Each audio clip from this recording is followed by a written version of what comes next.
আমি এখন সাবেক প্রধানমন্ত্রী বেগম খালেদা জিয়া ম্যাডামের বাড়িতে আছি। আপনারা সবাই জানেন উনি সকালে আমাদেরকে ছেড়ে চলে গেছেন। এই বাড়িতে অসংখ্য নেতাকর্মীরা ভিড় করছেন, সবার মানসিক অবস্থা খুবই বিষণ্ণ। আমি ওনার কয়েকজন নেতাকর্মীর সাথে কথা বলবো। আসসালামু আলাইকুম, আপনার পরিচয় যদি দিতেন না। আমি ফরিদ আহমেদ ভূঁইয়া, আহ্বায়ক ফুলগাজী উপজেলা যুবদল। আচ্ছা, আজকে তো ম্যাডাম চলে গেল, আপনারা আশা করেছিলেন হয়তো বা উনি কয়েকবারও তো ফিরে এসেছিলেন, অনেক অসুস্থ ছিলেন, আবার ফিরে এসেছেন, কিন্তু এবার আর আসলেন না। এটা কি আসলে মানসিক ভাবে আপনাদের কিভাবে দেখছেন? বা ধন্যবাদ ভাইয়া। আসলে অতীতের যে কোনো সময়ের মতো আমরা আজকে সকালে ভেবেছিলাম এটাও গুজব হয়তো বা, হুম হুম কিন্তু আপনাদের কল্যাণে, মিডিয়ার কল্যাণে, জাতীয় নেতৃবৃন্দের ফেসবুকের কল্যাণে যখন দেখলাম দেশের বেগম খালেদা জিয়া সত্যিকারে নেই, এই শোক, এই ব্যথিত হৃদয়, এই ব্যথা প্রকাশ করার মতো ভাষা আমাদের কাছে নেই। এক ধরনের পাথর হয়ে গেছে। আমি আর একটা প্রশ্ন করব, দীর্ঘদিন আপনারা সংগ্রাম করেছেন, উনিও আপনাদের সাথে ছিল, দুঃখের দিনে উনি ছিলেন, সুখের দিনে উনি থাকতে পারলেন না, এটাকে কিভাবে আসলে আপনাদের? অত্যন্ত কষ্ট লাগতেছে। যে মানুষটি বাংলাদেশকে আগলে রেখেছেন, দেখেছেন দীর্ঘ সময় তিনি আমাদের হুম এমপি ছিলেন, তিনি আমাদের এমপি হিসেবে বাংলাদেশের প্রধানমন্ত্রী ছিলেন। হুম হুম এক কথা আমরা এত গর্বিত ছিলাম, আমরা এই প্রধানমন্ত্রীর কার্যালয় এবং প্রধানমন্ত্রীর বাসায় যেতে আমাদের কখনো কোনো অনুমতির প্রয়োজন হয়েছিল না। হুম হুম। শুধু আমরা তাকে নেত্রী মনে করতাম না, বাংলাদেশের মানুষের জন্য তিনি নেত্রী ছিলেন, আমাদের জন্য তিনি আমাদের মা ছিলেন। এত বেশি ভালোবাসতো আমরা এই ফেনীর মানুষ, ফেনীর মানুষ, এই বাড়ির মানুষ। আজকে আমরা অত্যন্ত ব্যথিত। আমরা আশা করছিলাম এই দীর্ঘ সংগ্রামের পর গণতন্ত্র পুনরুদ্ধারের এই আন্দোলনের এই বীর সিপাহসালার আমাদের প্রিয় নেত্রী আরেকবার বাংলাদেশের প্রধানমন্ত্রী হবে, কিন্তু আল্লাহ রাব্বুল আলামিনের হুকুম হয়েছে, তিনি চলে গেছেন। আমরা এই বিদায় বেলায় আমরা আর কিছু বলতে চাই না। দেশবাসীর কাছে আপনাদের মাধ্যমে মহান আল্লাহ যেন তাকে জান্নাতের উচ্চ মাকাম দান করেন সেই দোয়া প্রার্থনা করি। পাশাপাশি আমরা শহীদ প্রেসিডেন্ট জিয়াউর রহমান এবং দেশনেত্রী বেগম খালেদা জিয়ার যোগ্য উত্তরসূরি বিএনপির ভারপ্রাপ্ত চেয়ারম্যান তারেক রহমানের হাত ধরে গণতন্ত্রের এই অগ্রযাত্রা এগিয়ে নিতে আমরা তার পাশেই থাকবো। আমরা এটাই বিশ্বাস ওনার করি। জীবনে অনেকগুলো সংগ্রামের গল্প আছে। ফার্স্ট অফ অল হচ্ছে ওনার হাতের উপরে শহীদ প্রেসিডেন্ট জিয়াউর রহমান শাহাদাত বরণ করলেন, এরপরে দুইটা ছেলেকে নিয়ে ওনার সংগ্রামের জীবন শুরু। তারপরে কোকো সাহেব চলে গেলেন, এরপরে দীর্ঘদিন জেল জুলুম, সবই মিলিয়ে পুরো জীবনটাই সংগ্রামের। এটাকে কিভাবে দেখেন একজন নারীর যে সংগ্রামী যে রূপটা?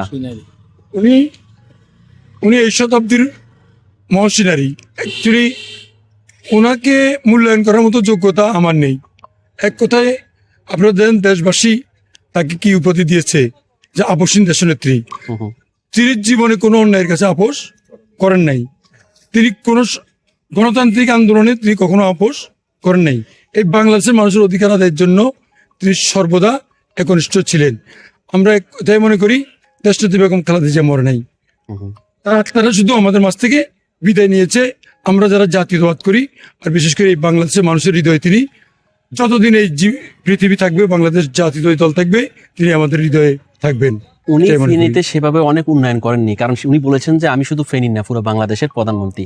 এটাকে কিভাবে দেখেন আপনি? না, উনি, আমরা জানি ওনার কাছে যখন আমরা মাঝে মাঝে বলতাম যে আপনি ফেনীতে বাড়তি কিছু করতে হবে, তিনি আমাদেরকে বলেছেন তোমরা তো আমাদের সন্তান, এই ফেনী আমার জন্মস্থান, এখানে আমি অনেক বেশি কিছু করলে তাহলে বাংলাদেশের সমস্ত মানুষ তো অবহেলিত হবে, তারা বঞ্চিত হবে। সেজন্য তিনি মানে সারা বাংলাদেশের মানুষকে সমানভাবে দেখেছেন আর আমাদেরকে বলেছেন আগে বাংলাদেশের অন্যান্য যেগুলো প্রান্তিক অঞ্চল, যেখানে খুব বেশি প্রয়োজন, সেই অঞ্চলগুলোতে আগে আমরা উন্নয়ন করব, তারপরে আমাদের উন্নয়নগুলো করব।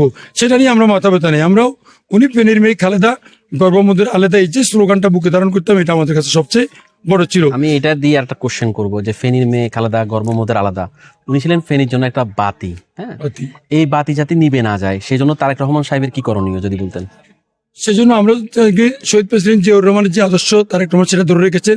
দেশনেত্রী বেগম খালেদা জি যে আপসের নেতৃত্ব দিয়েছেন, যেভাবে কর্মীদেরকে এমনকি দেশকে আগলে রেখেছেন, তারেক রহমান দেশনেত্রী বেগম খালেদা জিয়ার সেই আদর্শ অনুসরণ করলেই, সেগুলো বুকে ধারণ করলে, হৃদয় ধারণ করলে, সেভাবে আমাদেরকে সাথে নিয়ে আগামী কর্মকাণ্ড চালিয়ে গেলেই ইনশাল্লাহ এটা বাস্তবতার রূপ নেবে। সর্বশেষ আমার প্রশ্ন হচ্ছে যে দেশনেত্রী বেগম খালেদা জিয়া ম্যামের জন্য দেশবাসীর নিকট কি চাওয়ার আছে আপনাদের? দেশবাসীর নিকট আজকে এই বিদায় বেলায় তার জন্য দোয়া চাই, আল্লাহ যেন মহান রব্বুল আলামিন যেন তাকে জান্নাতুল উচ্চ মাকাম দান করেন।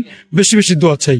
আমি আপনার সাথে একমত হয়ে বলবো, দর্শক, এই এলাকাতে ওনাদের অনেকগুলো দিনী প্রতিষ্ঠান আছে, মাদ্রাসা আছে, অনেক কিছু আছে।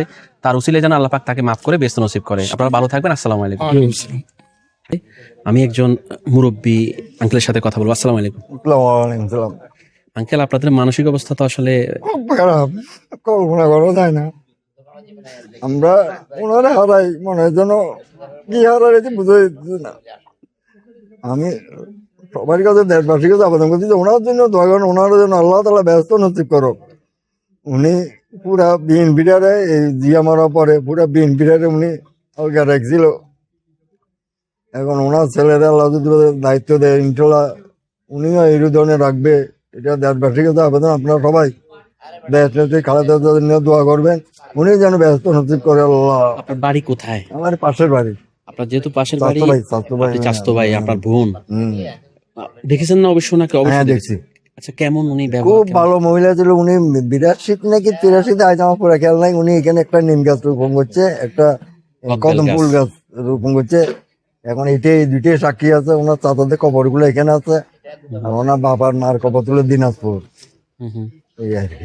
উনি তো এই এলাকার বারবার নির্বাচিত সংসদ সদস্য, 3বার নির্বাচিত সংসদ সদস্য এবং উনি এখান থেকে এমপি হয়েছে, এমপি হয়েছেন, এবং এই বাড়িতে এখান উনি থেকে আসতেন। প্রধানমন্ত্রী।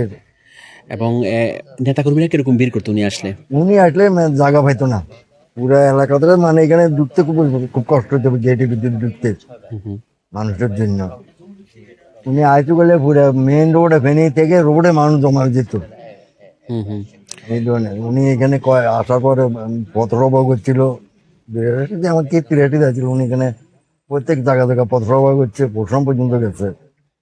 উনি তো অনেকবার অসুস্থ হয়েছেন, আবার ফিরে এসেছেন। হ্যাঁ ইনশাল্লাহ। এবার আশা করছিলেন কি ফিরে এবার আসবেন? অবশ্যই সবাই আশা করছিল নিটল আসবে, নিয়ে নির্বাচনে পর্যন্ত থাকবে, আল্লাহ তালা তো রাখলো না। হুম হুম। এটা আর কি। আচ্ছা, এই মুহূর্তে কোন কথাটা মনে পড়ছে ওনার, আপনার মানে স্মৃতিটা কোনটা? ওনার দেড় সারি না যাওয়াটাই মেন, মানে ওনার সবরে আমি সবকিছু করতে পারি, আমি দেড় সারি যেতে পারবো না। দেড়টা মানুষকে সারি আমি চলতে থাকবো না। ওনার এত নির্যাতিত যে ছেলে একটারে মারি লেছে, আর একটারে ভঙ্গু করছে, তারপর দেখ উনি দেশের বাইরে যায় নাই।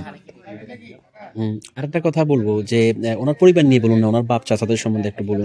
ওনার বাপ দাদা ইস্কন্দের মজুমদার, উনি এখানে ওনার বাপের নামে একটা মাদ্রাসা রয়েছে, ইস্কন্দের মাদ্রাসা। হ্যাঁ। ওনার বাপরে আমরা দেখলেও খুব খেয়াল নাই, এত খুব ভালো একটা লোক ছিল শুনছি। দিনাজপুরে ওনার ব্যবসা ছিল, দিনাজপুরে ওনারা বসতবাড়ি করে নিয়েছিল, এই আর কি। আরেকটা কথা বললাম যে মানে ওনার বাপ চাচারা সবাই অনেক সুন্দর সুন্দর, আমি কয়েকজনকে দেখলাম। খুব সুন্দর, বাবাও কিরকম সুন্দর ছিলেন, আমি খুব সুন্দর চাচাতো লম্বা ভাইদেরকে ছিল, দেখলাম। খুব লম্বা সুন্দর। সাইদি সুন্দর যে লম্বা ছিল, ওনার বাবাও এরকম লম্বা লম্বা ছিল।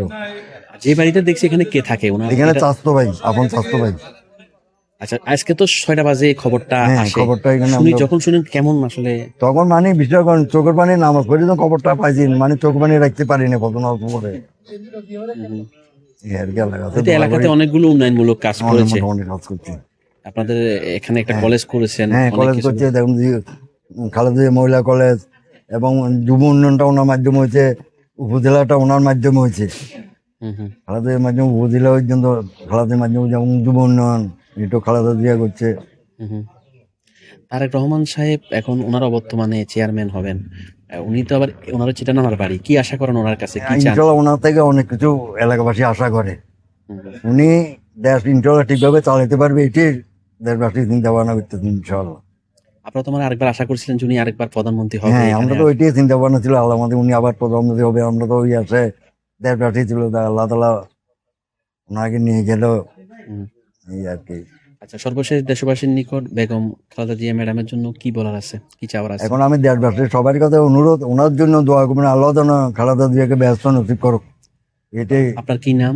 আমার নাম মোহাম্মদ হারুন, আপনি হচ্ছেন ওনার চাচাতো ভাই। চাচাতো ভাই হয়। আপনাকে ধন্যবাদ, ভালো থাকবেন। আসসালামু আলাইকুম। যেটা ওনার চাচাতো ভাই বলছিলেন যে ওনার এখানে অনেক স্মৃতি, এই বাড়িতে উনি অনেকবার এসেছেন, কারণ এটা ওনার নির্বাচনী এলাকা, এখানে জায়গায় জায়গায় ওনার স্মৃতি আছে।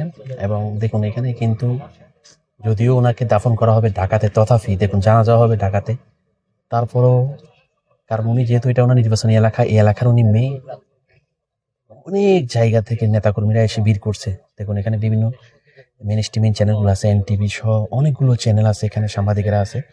ওনারা ইন্টারভিউ নিচ্ছেন নেতাকর্মীদের, এখানে সবাই ভিড় করছেন। পাশাপাশি দেখুন এখানে কালো পতাকা লাগানো আছে, শোক পালন করা হচ্ছে। আর পুরো বাড়িটা একটা সুশান নীরবতা, কারণ বুঝতে পারছেন ওনাদের আসলে আপনজন হারিয়েছে, ওনাদের কষ্টটা সবচেয়ে বেশি। আর এই বাড়ির কথা বলতেছি বারবার, এই বাড়ির জায়গায় জায়গায় সাবেক প্রধানমন্ত্রী বেগম খালেদা জিয়া ম্যাডামের স্মৃতি। আরেকটা জিনিস শেয়ার করবো, দেখুন ওই যে মসজিদের যে মাদ্রাসার ছাত্রগুলো আছে, এরা কিন্তু সারাদিন এখানে কোরআন খতম করেছে এবং 4 দিন করবে ওরা এখানে কোরআন খতম।